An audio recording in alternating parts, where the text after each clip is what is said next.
RCR, la red que comunica y une al Perú. Usted sigue en sintonía a través de Enlace Regional de RCR, Red de Comunicación Regional. Estamos transmitiendo directamente de nuestra central informativa, plataforma principal.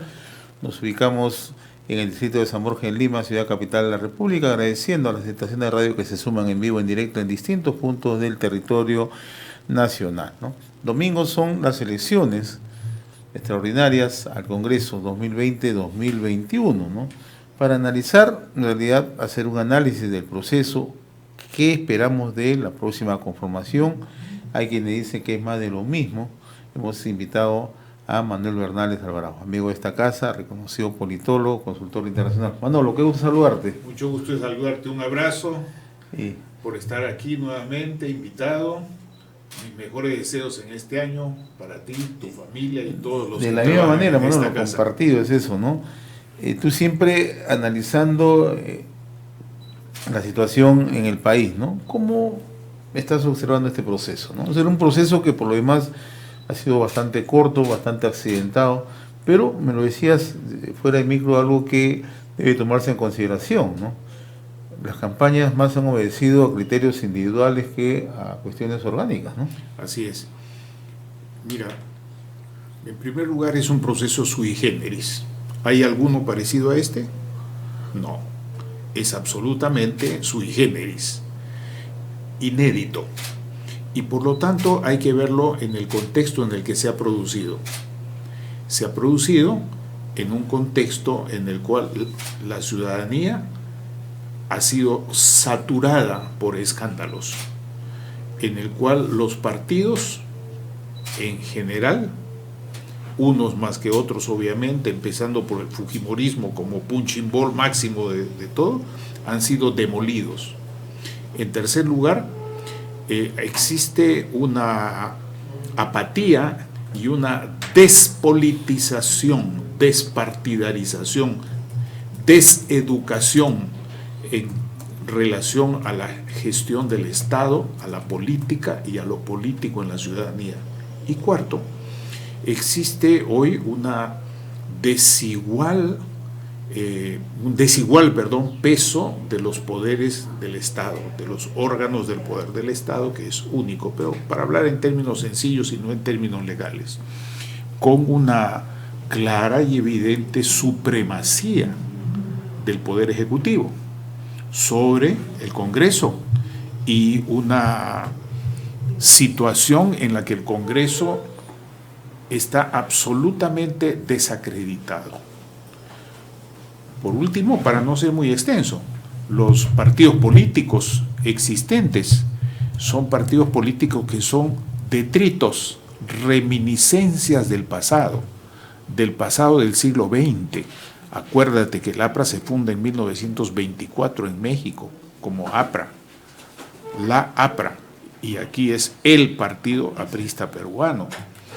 Y así otros partidos, y varios de esos partidos prácticamente están viviendo su desaparición, en parte por la campaña, pero hay que ser sinceros, y a estas alturas de mi vida yo no pienso ser insincero, en parte por sus propios méritos.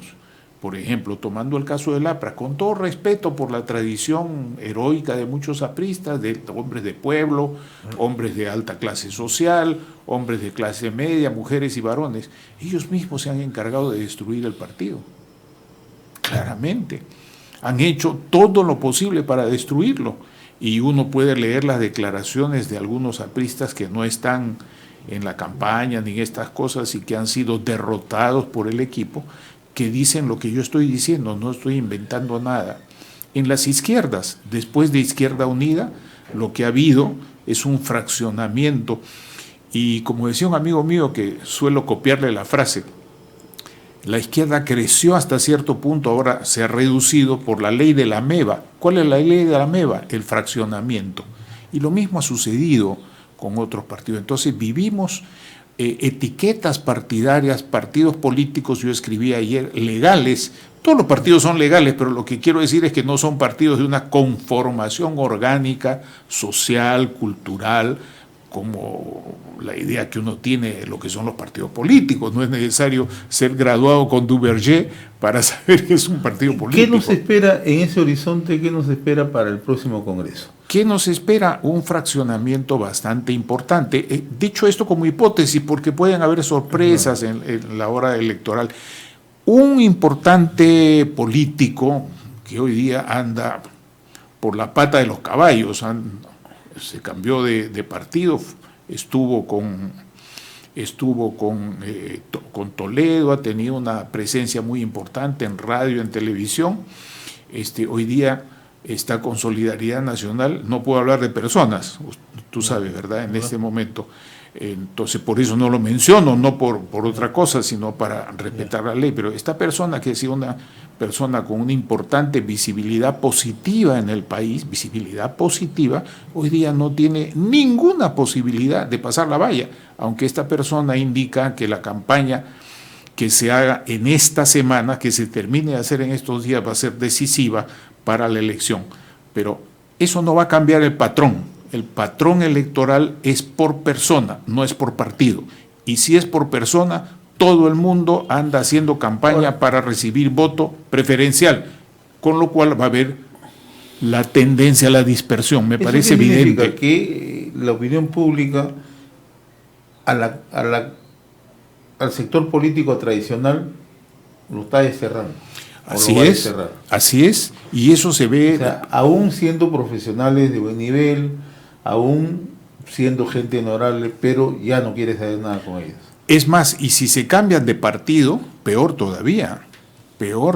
No te olvides que gran parte del elenco político que está candidateando y otros que están en el aparato de gobierno, en grandes estudios de abogados, en organizaciones internacionales, como Luis Ugarte en la Corporación Andina de Fomento, Luis Carranza Ugarte, perdón, y así otro, y lo menciono en este caso porque no es candidato. Estas personas pertenecen a un ciclo anterior. Y los partidos y las instituciones de ese periodo anterior que hemos vivido han sido liquidados. A todo el mundo se le ha sacado trapos sucios, excepto aquellos que son los que sacan los trapos sucios. Ya sabemos a quiénes son. Claro. Ahora, tú mencionaste desde el inicio algo que me pareció bastante interesante, ¿no? Hay agrupaciones a las cuales se les ha demolido, ¿no? Y todo parecería indicar que a estas alturas ya no tendría ninguna capacidad de subsistencia, ¿no? Pero algunas sí. Ese caso, por ejemplo, de Fuerza Popular, ¿no? Pero vemos que no podemos mencionar encuestas, pero de las últimas que se conocieron le daban un cierto posicionamiento, ¿no? Pero la gran pregunta surge aquí, ¿no? O sea, ¿qué es lo que ha ocurrido? ¿Esa labor de demolición o esa labor de buscar de extinción no ha funcionado en su totalidad? ¿Qué es lo que ha ocurrido? ¿O es que esas agrupaciones tienen un voto duro, tienen un arraigo? ¿Qué es lo que ocurre?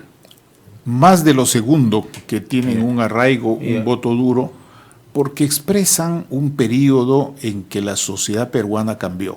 Para no irnos muy atrás, claro, la sociedad peruana en los últimos 50 años tiene dos grandes cambios fundamentales. El primero es el periodo velasquista, donde se pasa a un esquema de gestión de dictadura política, con partidos políticos que lo apoyaron y otros partidos políticos que lo combatieron. Incluso sectores importantes del APRA estuvieron en el núcleo duro del velasquismo. Incluso sectores importantes de Acción Popular estuvieron en el núcleo duro del velasquismo, Acción Popular Socialista.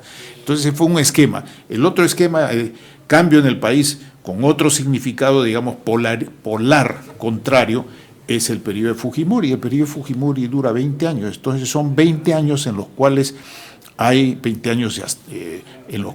un cultivo de las adhesiones sociales y de los servicios que ha recibido la gente, del pueblo me refiero, y algunos otros importantes en las cúpulas de la economía, de la empresa y del sistema estatal, que recibieron beneficios de este periodo. En consecuencia, el fujimorismo refleja, para decirlo brevemente, me parece, tanto estos cambios sociales, el sector popular, que sigue siendo fujimorista en un porcentaje importante, y probablemente lo vamos a ver. Si no ocurre así, bueno, tendremos que reconocer las evidencias. Y también otros sectores que además continúan muy vinculados a los aparatos de administración de economía y finanzas de la República, que vienen con fuerza desde el periodo de 1992 en adelante, y que algunos de los cuales continúan.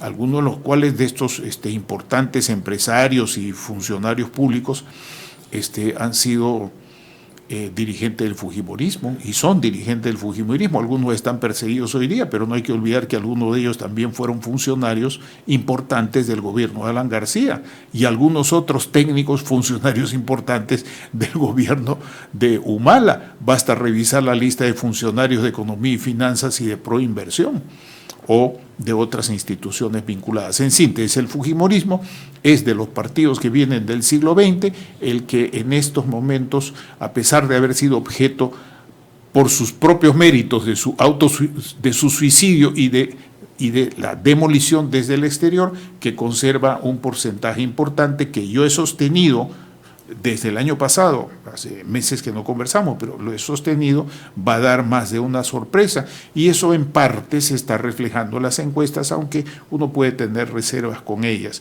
Y Acción Popular es un caso del cual me voy a ocupar después, ahora no las tengo todas conmigo. Acción Popular es un caso sui generis. Mucha gente no conoce ni quién fue Belaúnde, ni cuándo se fundó, ni nada de eso. Simplemente es un sector de personas que ha cogido un mito social que ha estado dormidito, un mito social sobreviviente, y por una serie de circunstancias que ahorita ¿El mito o es la marca? Eso quiero decir. Una marca, una identificación. Claro, una identificación que sí está con la democracia, etcétera. Mucha gente no sabe que en parte el golpe de Velasco se justificó y mucha gente lo aplaudió. Esto hay que decirlo, así fue. Mucha gente se opuso, pero muchísima más gente lo aplaudió, en parte porque habían procesos de corrupción importantes, y no voy a mencionar nombres ni de civiles ni de militares, que fueron casos de grave corrupción en el gobierno de Belaúnde. Por supuesto que esa corrupción ha sido, salvando distancias, mucho menor que la que existió en el gobierno de Montesinos y Fujimori o en el gobierno de Toledo. Y hoy día esas cosas no se saben. Y yo digo, hay gente que ha olvidado que hay importantes funcionarios íntimos del grupo de Toledo que han seguido colaborando con otros gobiernos y no sabían nada de lo que hacía Toledo.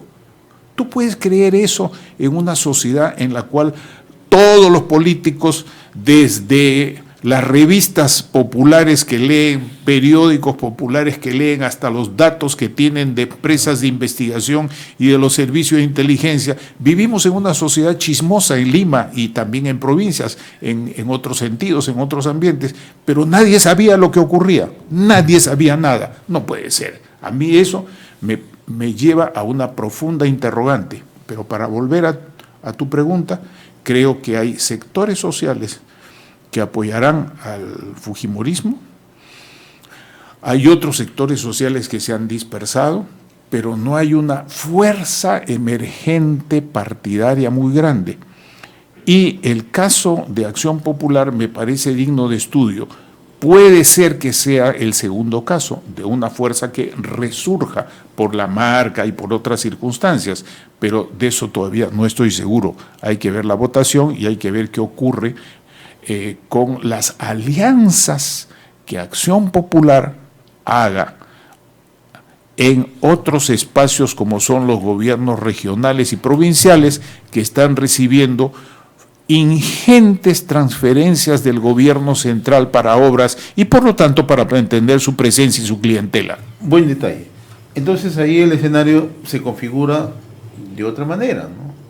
Vamos a tener un fraccionamiento en el Congreso, figuras políticas nuevas, muchas desconocidas, figuras tradicionales que vuelven al Parlamento Nacional, mucha animadversión probablemente en la composición política de sectores que lleguen al Congreso, entre sí. Y la gran pregunta va a ser, ¿cuál va a ser el papel del Ejecutivo que se ha convertido en un jugador siempre permanente en los últimos meses, ¿no? Dicho de otra manera, ¿cuál va a ser el papel del presidente de la República cuando mire el día lunes o la noche el domingo o los resultados a la siguiente semana cuando diga, esta es la conformación, no tenemos mayoría? No la necesita. Entonces, ¿tú No crees la que necesita. ¿Acaso está gobernando con mayoría? O sea, PPK hasta ahora. O sea, con la fragmentación es No. suficiente, si no... Hoy hay una evidencia nacional y mundial. Todo el mundo sabe que en el Perú existe una supremacía, no estoy hablando ni de dictadura, ni estas cosas en la gente polemiza con eso, ¿no? Estoy hablando de que existe un peso específico determinante que en una balanza no tiene contrapeso, y ese es el peso del Poder Ejecutivo, y eso en ciencia política se llama supremacía. Supremacía que no está acompañada de lo que en ciencia política se llama poliarquía, o sea, varios poderes que puedan hacerle contrapeso. El equilibrio, ¿no? En lo político, que tiene que ver con el equilibrio, pero también la poliarquía tiene que ver con los poderes económicos, que en este caso algunos están un poco descontentos con el gobierno, pero con el Poder Ejecutivo quiero decir, pero otros no.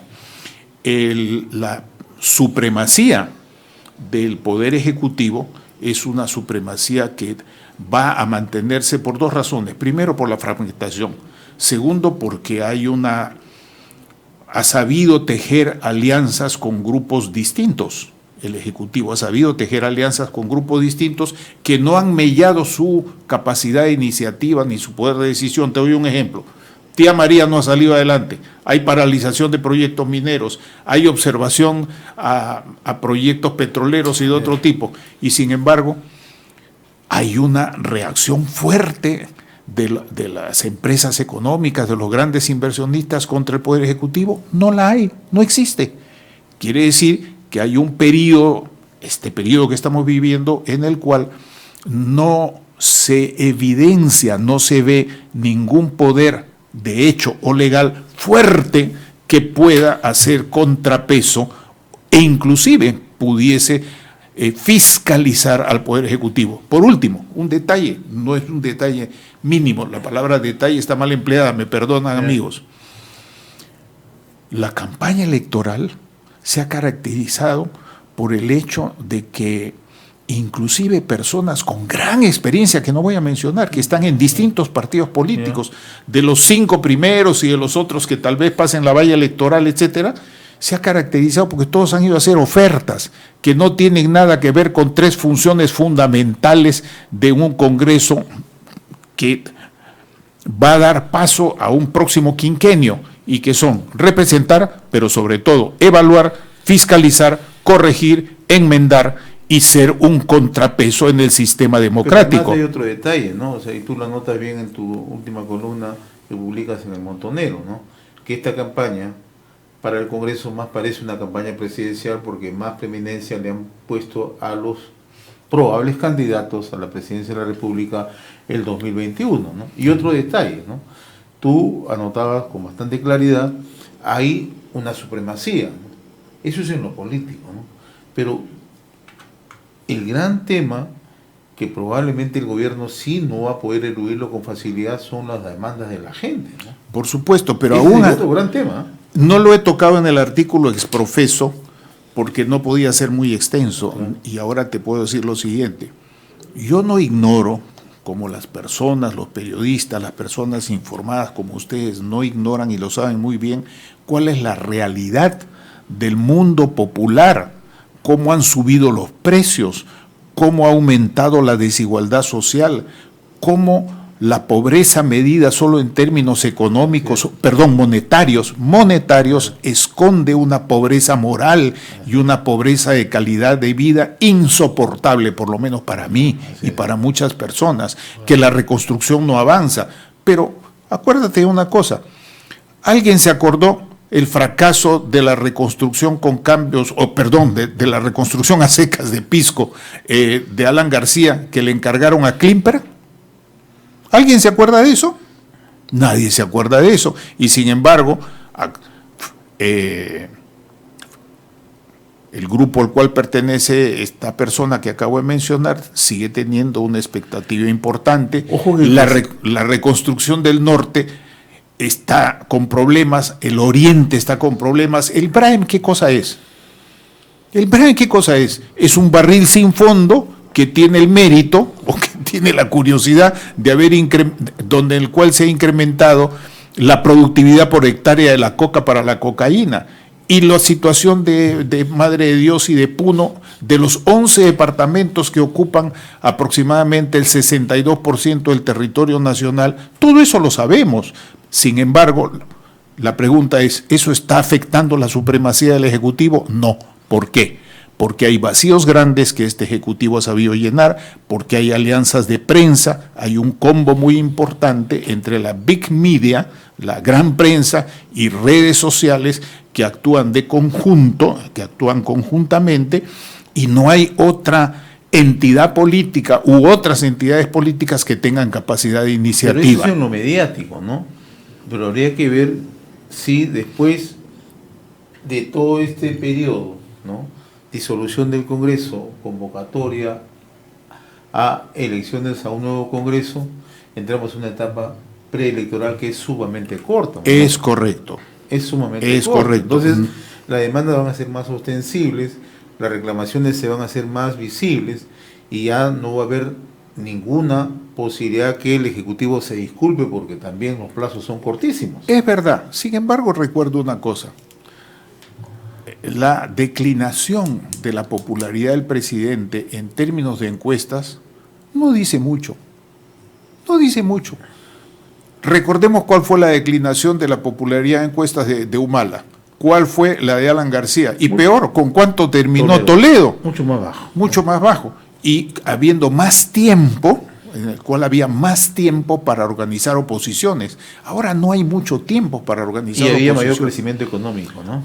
Por supuesto. Ese es un tema que cuando tú me explicabas y te decías en la reconstrucción de Pisco, ese tema, en realidad, gravísimo porque no se hizo nada, en honor a la verdad. Negocios, business, se hicieron business. Pero la gente, digamos, vivía un poco más sometida a que había un boom económico o por lo menos cierta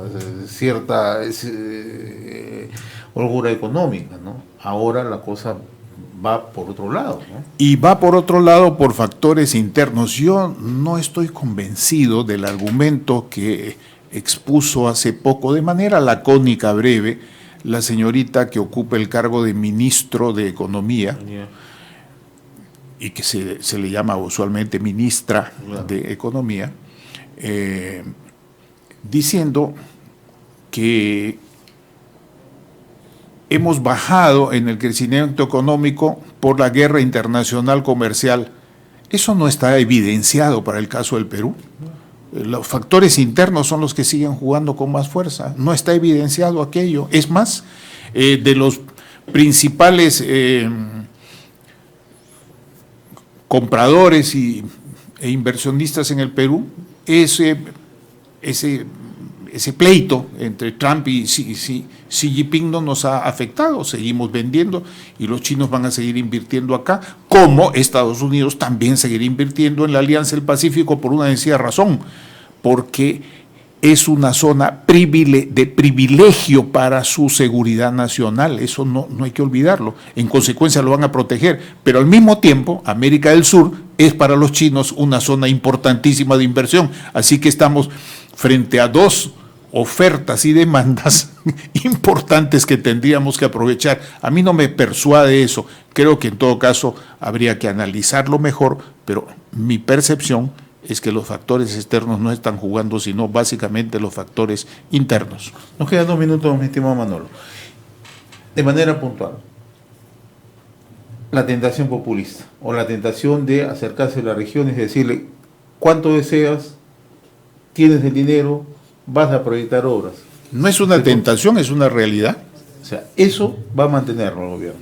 Es más, Este mecanismo también lo usó el gobierno de Morales Bermúdez de una cierta manera. Recuérdense que los ministros del gabinete de Morales Bermúdez eran padrinos de los departamentos en esa época y que tenían que ver con las inversiones para aprovechar el presupuesto en un periodo de crisis. Hoy día esas relaciones se dan con los gobiernos regionales individualmente o asociados según el caso o agrupados con mancomunidades provinciales y hasta distritales. O sea, no necesita operadores políticos en el Congreso si tiene operadores regionales.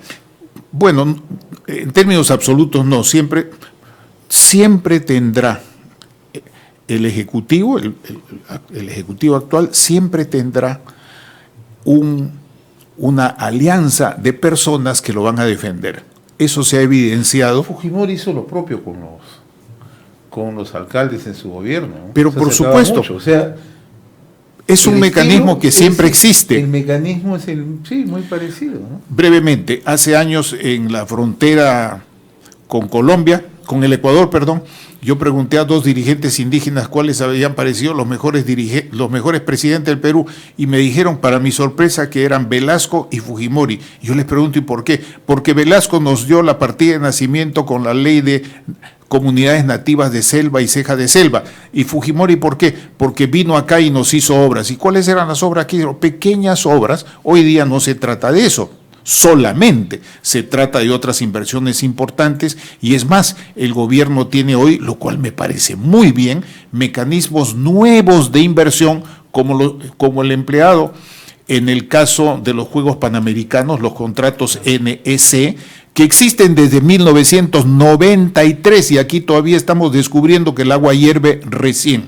En consecuencia, el Ejecutivo tendrá gente propia, como si fuera el partido vizcarrista, perdonen la expresión, no me gusta hablar de esa manera, pero no queda mucho tiempo, que lo van a defender a capa y espada, por razones buenas, malas, feas, lo que fuera, pero que lo van a defender. Eso ha sido así en la historia de la República. ¿Y por qué va a serlo? Va a ser diferente en un periodo de supremacía política y económica. Interesante el análisis, Manolo. Te comprometo para luego post elecciones al Congreso analizarlo. Ya vamos a tener mucho gusto el mosaico y vamos a ver, bueno, cómo se va a mover. Y además ya vamos a saber, porque los plazos son cortísimos, ¿no? Sí, además vamos a saber no solamente quiénes quedan, cómo ha jugado este peso de las campañas individuales, sino que acaban de estar diciendo por las redes que todos los partidos quedan válidamente inscritos. Entonces, ¿en qué quedamos? Con mayor razón, la responsabilidad del Congreso de revisar decretos legislativos, proyectos de ley, puede pasar rápidamente. Y te invito para la siguiente invitación a analizar cómo se vulneran las normas en el Perú con suma facilidad ahora, ¿no? Ese es otro tema. Gracias, Manolo, como siempre, muy amable. Un abrazo, muchas gracias. Nosotros, Manuel Bernales Alvarado. RCR, la red que comunica y une al Perú.